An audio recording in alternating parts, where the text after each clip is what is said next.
Hey everyone, welcome to another $1,000 strap search. I've got my $1,000 in singles here and I'm about to show you what I found. But before I do, let's talk about this week's tip. Now, one of the things I've mentioned in the past is when you go to your LCS, remember the C in LCS is coin, your local coin shop.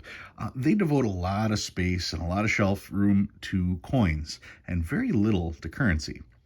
What'll end up happening is they'll generally put their currency in a binder, and if there isn't any room on the shelf or any room underneath, you have to ask to see that binder.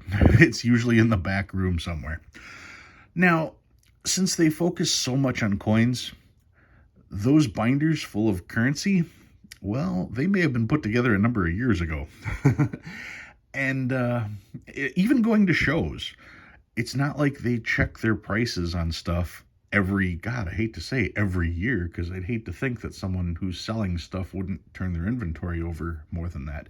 But if you go through those binders, you're going to find stuff that was priced 2 years, 4 years, 6 years, 8 years ago. Wouldn't you love to be able to buy stuff now at 10 years ago prices?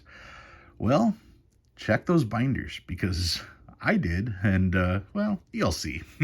Anyway, my $1,000 in singles here. Let's get these out of the way and take a peek at what I found this week.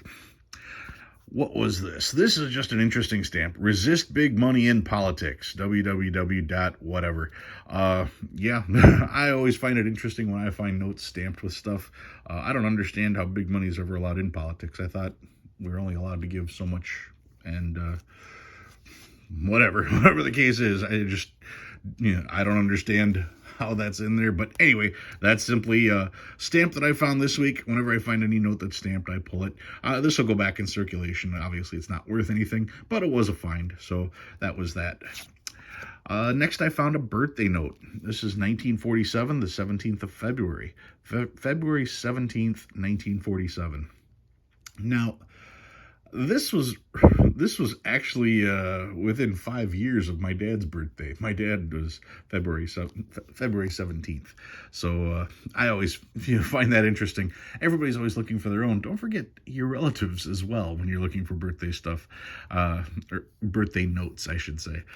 You'd be surprised. I know that if any of my relatives ever brought me a note that had my birthday, I'd be ecstatic about that. I've got an alternator here. This one is 17, 17, 15, 12. So some of you would call that a calendar year as well. That would be the 15th of December, 1717. But I don't think anybody's around from there. So I'm not going to call it that. But I will call it an alternator. You've got 1 as the alternating digit. 1 every other place. 17, 17, 15, 12.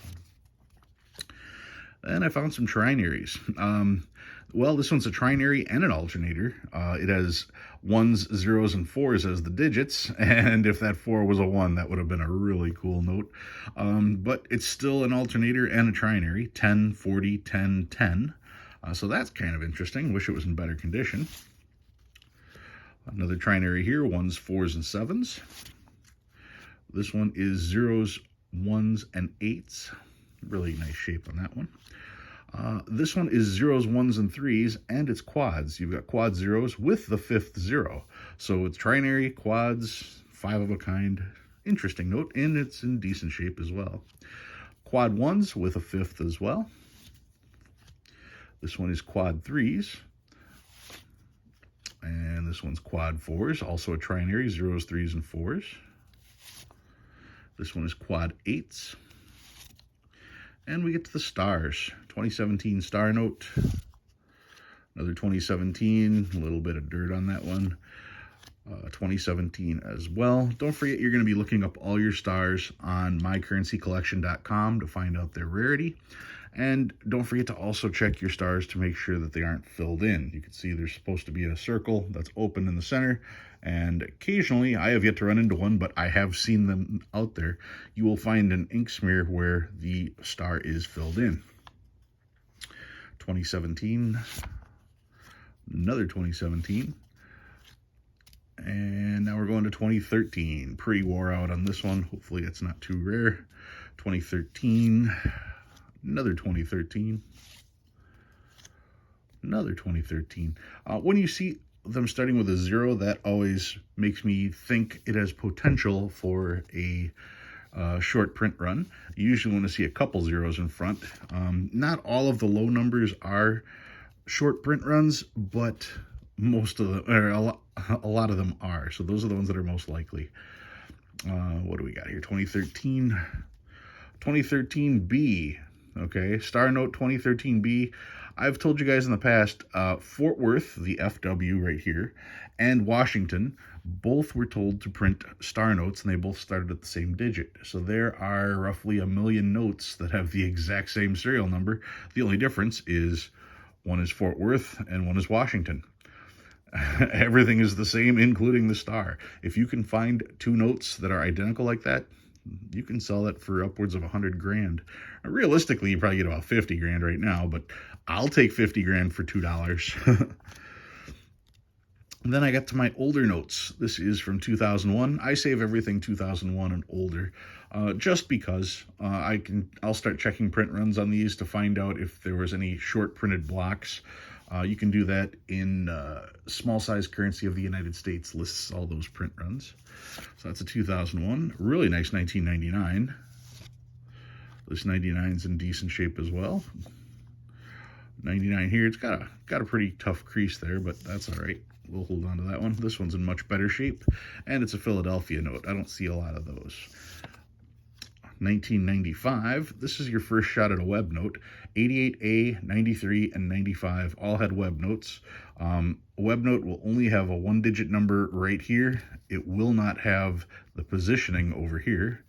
And web notes, you can see the plate number here on the bottom. A web note will be up at the top with that plate number.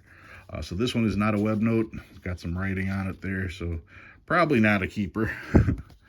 Another 95, also not a web note, from Minneapolis. Minneapolis doesn't print a lot of notes either, so it's always good to see those. And the oldest note this week is from 1993. Also a shot at a web note. Isn't a web note, but still finding a 1993. These were also fairly short printed. You don't see a lot of 93s because the next series came out 2 years later, 1995. So that's what I found this week. What did I pull out? Well, I started my video telling you guys about checking those binders, and I did. I went to my LCS and I was checking his binder, and look what I came up with. This is a 1934 $10 Federal Reserve note. It's in pretty good shape. It does have one crease across the center there, not too bad. Overall, it's in pretty good shape. It's got a little bit of discoloring right up here. Yeah, not the, it's not perfect, but it's not bad.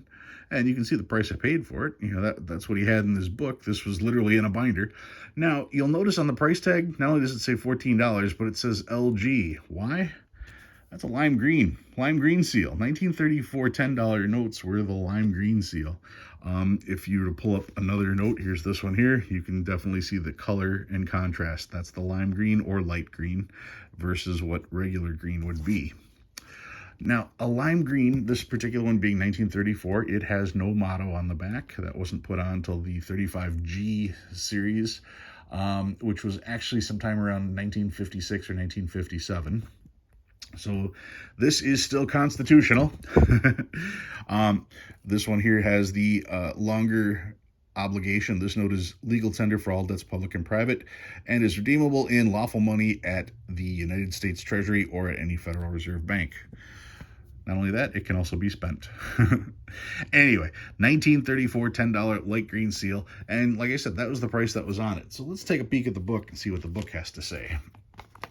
The new book. All right, there we go. Series of 1934. 10, you can see the two different color seals, the light green seal versus the dark green seal right there. And 1934, these are the light green. And mine was from Chicago, so it's G. So that would be 2004 G. They made 69 million of them.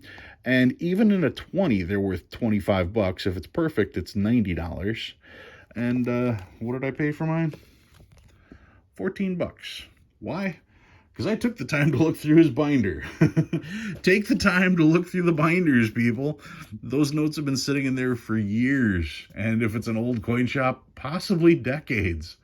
One other thing I want to point out is if those notes were sitting in there for years and years, do you think that this particular sleeve has PVC in it? How many of those sleeves were made with PVC years and years ago? Probably all of them. And yet there's nothing wrong with the note. So, yeah, I'm not saying that things can't go wrong with PVC and paper money. I'm just saying I don't see it. Anyway, that's what I got for you guys this week. $10 light green 1934 $10 bill found in a binder at my LCS that I got for basically half price. Everybody likes to see the lime greens, and I enjoy picking them up at half price as well. If you learned anything new this week, go ahead and hit that like button. If you like what you see and you want to see more, please subscribe. I love reading all your comments. Guys, thank you very much for watching. I truly appreciate it. I'll see you again next week.